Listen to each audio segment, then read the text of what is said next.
Hey, welcome! Today we're opening up the Smart Decision Toolkit. Our goal?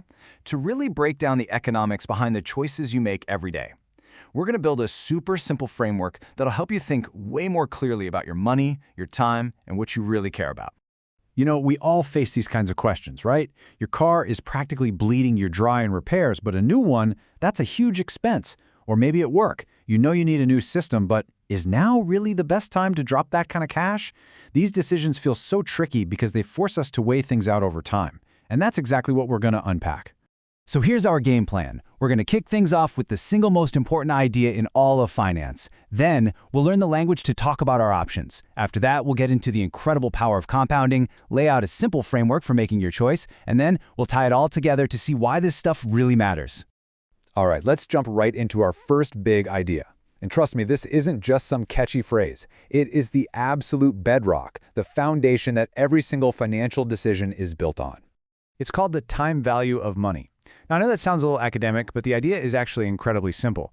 Money that you have right now has the power to earn more money, through interest in a bank account or returns from an investment. Your money can grow, and that is why having cash in your hand today is always more valuable than getting the exact same amount down the road. Let's make this super clear. Let's say you can earn 6% interest. Well, in that world, having $100 today is basically the same thing as having $106 a year from now. Now, they're not the same number, of course, but they have the same economic value once you factor in that potential for growth. That interest rate is like a bridge that connects the value of money across time.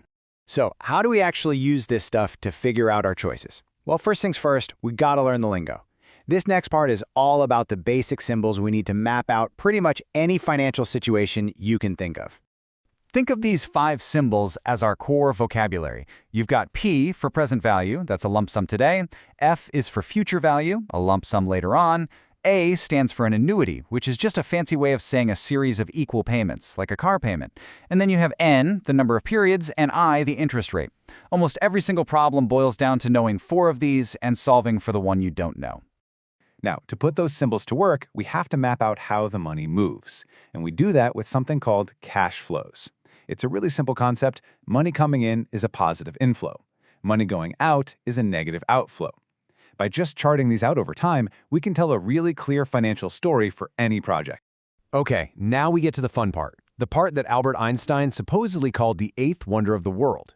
Seriously, understanding this next concept is the absolute key to unlocking major financial growth, whether you're saving for retirement or trying to get out of debt. The difference here looks tiny, but oh my gosh, it is so powerful. With simple interest, you only earn interest on the money you first put in. But with compound interest, you start earning interest on your interest. It creates this incredible snowball effect where your money starts growing faster and faster all by itself. Let's look at a quick example. Take a $100,000 loan for 3 years at 10%.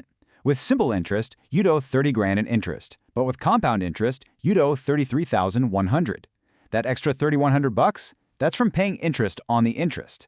And you might be thinking, it's not a huge difference. But this is where things get really wild. The true magic, or, the true danger of compounding is what happens when you just give it a little more time. Just look at that number. If we take that same loan and stretch it out to 10 years, the extra money you pay just because of compounding skyrockets to almost $60,000.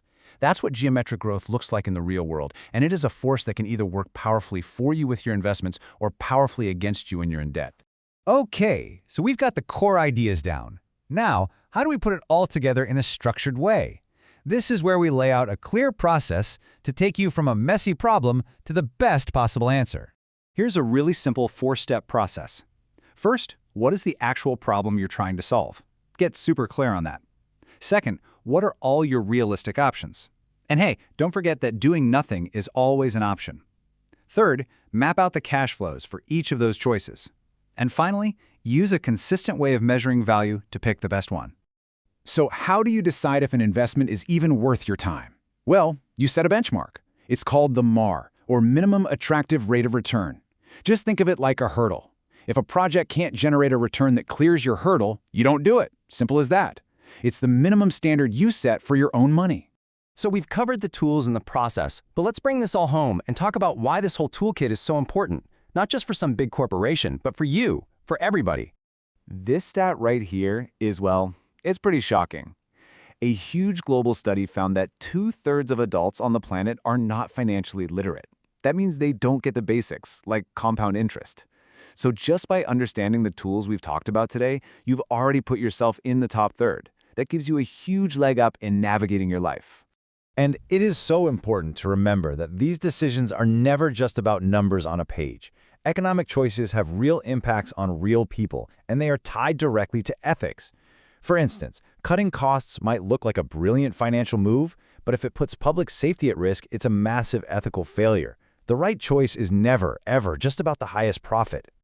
So there you have it. The toolkit is yours now. These principles, time value, cash flows, compounding, they can bring a ton of clarity to almost any decision that involves money. The only question left is, what's the first financial problem you're going to look at with these new eyes?